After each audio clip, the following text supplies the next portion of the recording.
je vais maintenant m'intéresser à une autre utilité des sauts de section. Alors, imaginons ici, on a affaire à un long document. Donc, je vais devoir créer un long document. Et dans ce document, je vais devoir avoir des en-têtes de pages différents. Donc, sur la première page, j'aurai besoin dans mon en-tête le mot introduction. Dans toutes les autres pages, développement. Et dans la dernière page, dans mon en-tête, devra apparaître conclusion. Donc, on est bien d'accord que quand on utilise des en-têtes simples, ce qu'on met dans l'en-tête se répète systématiquement sur toutes les pages. Ceci avait été vu au niveau précédent. Donc, je veux des en-têtes différentes. J'imagine ma première page. Je rentre dedans. Je vais taper ce que je souhaite y voir. Donc, introduction. Voilà.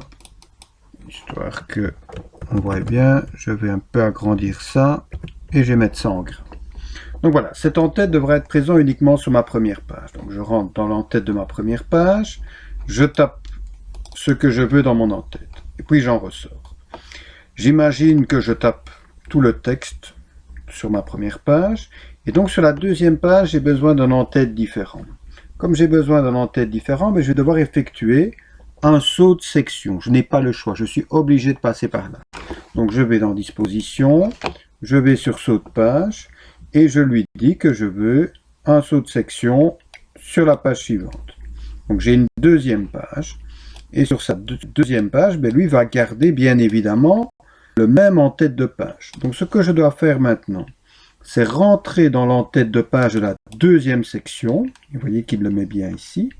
Lui dire que cette en-tête ne sera plus liée à l'en-tête précédente et pour ça, dans l'onglet Création, j'ai ici un bouton lié au précédent. Eh bien, je désactive ce bouton. Et une fois qu'il est désactivé, je tape ce que je souhaite dans mon en-tête de page. On avait dit développement, je tape développement. Voilà.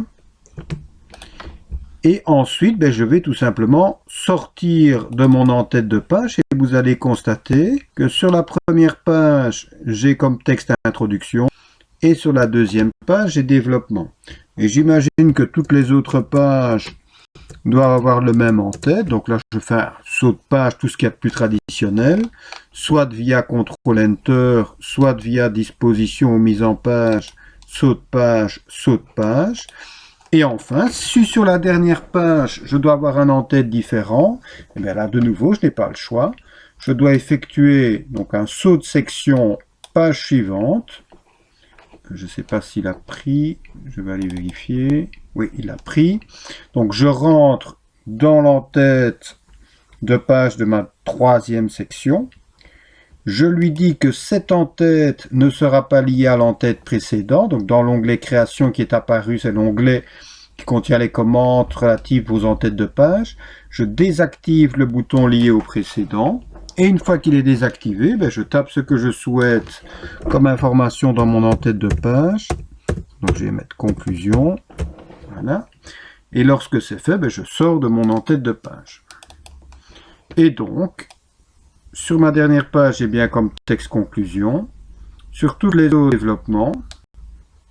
Hein, et sur la première, il a gardé ce que j'avais tapé initialement, introduction.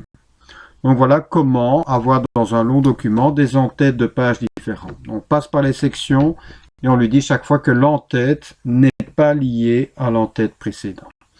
Voilà, deuxième utilité des sections. Dans la vidéo suivante, on commencera à s'intéresser au format journal, c'est-à-dire les colonnes dans les documents Word.